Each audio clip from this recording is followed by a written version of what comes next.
देखिए गिवन आपको find the number of diffusion step required to separate the isotopic mixture containing some amount of H2 gas and 1 mole of D2 gas in a container of 3 liter capacity maintained at 24.6 atm and 27 degrees Celsius to the final mass ratio 1:4। तो आपको यहाँ बताना है कितनी effusion step यहाँ पर required होगी। Yes देखिए, तो पहले इफ्यूजन स्टेप की बात करें तो वे कैसे कैलकुलेट करेंगे कि सपोज हमें इनिशियली रेशियो गिवन था मोल्स का N1/N2, हमने फर्स्ट स्टेप इफ्यूजन किया तो N1 डैश और N2 डैश का रेशियो मिला। सेकंड स्टेप इन इफ्यूजन के बाद N1 डबल डैश और N2 डबल डैश का रेशियो मिला। थर्ड इफ्यूजन के बाद N1 triple dash N2 triple dash का आपको रेशियो मिला। उसके बाद N स्टेप हमने किया।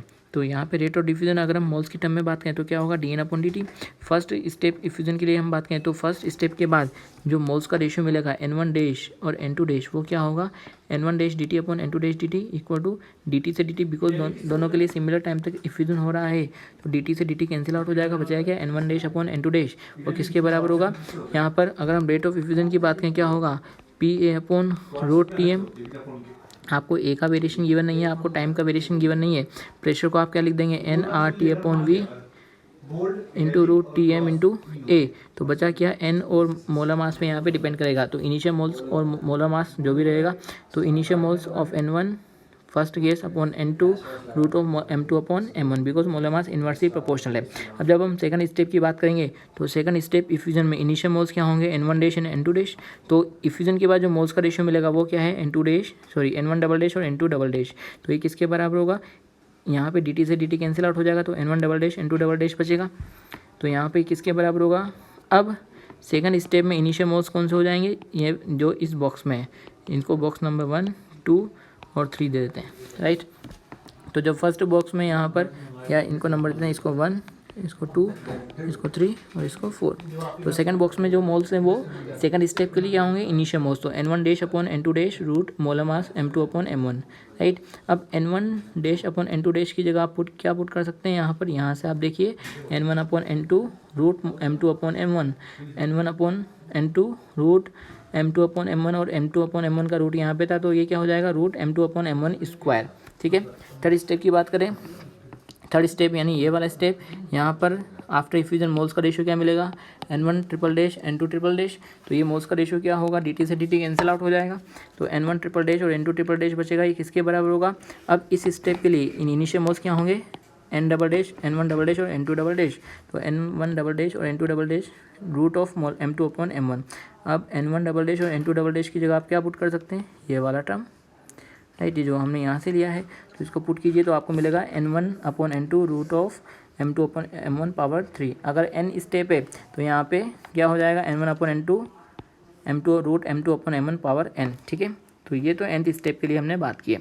अब आपको बोला है some amount of H2 and 1 mole of D2 container में वॉल्यूम 3 लीटर प्रेजेंट है, प्रेशर आपको गिवन है, टेम्परेचर आपको गिवन है, फाइनल मास का रेशियो आपको गिवन है। तो बताना है कितना स्टेप्स यहाँ पे इस कंडीशन के लिए लगने वाला है। तो इनिशियली तो हम देख लें पहले, यहाँ पे इनिशियल मोल्स कितने थे आपको गिवन है, यहाँ पर 1 मोल ऑफ D2 और कुछ मोल्स ऑफ H2 है। इसकी वजह से जो प्रेशर लग रहा है 24.6 atm एंड टेम्परेचर 27। तो इनिशियली टोटल मोल्स इन कंटेनर कितना होगा, PV/RT के अकॉर्डिंग। इनिशियली प्रेशर कितना गिवन है आपको, प्रेशर गिवन है 24.6 इंटू वॉल्यूम आपको गिवन है कितना 3 litre upon R 0.0821 into temperature आपको गिवन है 300 केल्विन। तो कैलकुलेट करेंगे तो मिल जाएगा आपको 3 मोल्स, ठीक है। राउंड ऑफ वैल्यू हम यहाँ पर यूज़ में ले लेंगे। तो आपको गिवन है 1 मोल ऑफ D2 इसमें है, अगर D2 के मोल्स ऑफ D2 अगर 1 है तो मोल्स ऑफ H2 कितना होगा 2 मोल, टोटल मोल 3 है। अब आप क्या बोलेंगे, रेट ऑफ इफ्यूज़न किसके प्रोपोर्शनल, यहाँ पे n स्टेप की हम बात कर रहे हैं तो रेट ऑफ इफ्यूज़न किसकी टर्म में, dN/dt मोल्स की टर्म में पुट किया जा सकता है। तो dN/dt ऑफ किस का रेशियो बताना है आपको, सॉरी n का वैल्यू बताना है, dN/dt of D2/dN/dt of H2 will be equal to N1/N2, n of D2 upon n of H2 root of molar mass of H2 molar mass of D2 power n step के लिए हमने ये बात की है, ठीक है। अब आपको यहाँ पर बोला है फाइनल मास रेशियो 1:4 यहाँ पर रहने वाला है। फाइनल मास रेशियो यानी अब टाइम तो दोनों के लिए सिमिलर होगा, तो dt से dt कैंसिल आउट हो जाएगा। मोल्स को आप क्या ले सकते हैं, mass of D2 upon molar mass of D2 upon mass of H2 upon molar mass of H2 equal to initial moles. D2 का कितना मोल्स था 1, H2 का कितना मोल्स है 2, मोलर मास ऑफ H2 कितना 2, D2 कितना 4 पावर n। तो ये n क्या है, नंबर ऑफ स्टेप्स, ठीक है। अब ये बना आपको final mass ratio D2 to H2 1:4, D2 to H2 1:4, mass कितना है 4, मोलर मास ऑफ D2 का कितना होता है 4 upon molar mass of H2 कितना है 2 equal to 1/2 power n, right. तो सॉल्व करें कितना हो जाएगा, यहाँ पे ये 4 नीचे आएगा तो 16, 2 पर गया तो 1/8 equal to 1/2 root of n।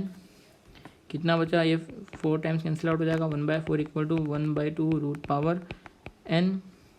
इसको भी हम क्या करें 1/2 की टर्म में ले लें तो 1/2 power 2 equal to 1/2 power n/2। यहाँ पे रूट को हमने 1/2 की पावर में पुट कर दिया। अब दोनों का बेस सिमिलर है, पावर कंपेयर कर दीजिए, 2 इक्वल टू n/2, तो n will be equal to 4, यानी 4 स्टेप तक हमें यहाँ पे फ्यूज़न करना पड़ेगा, राइट।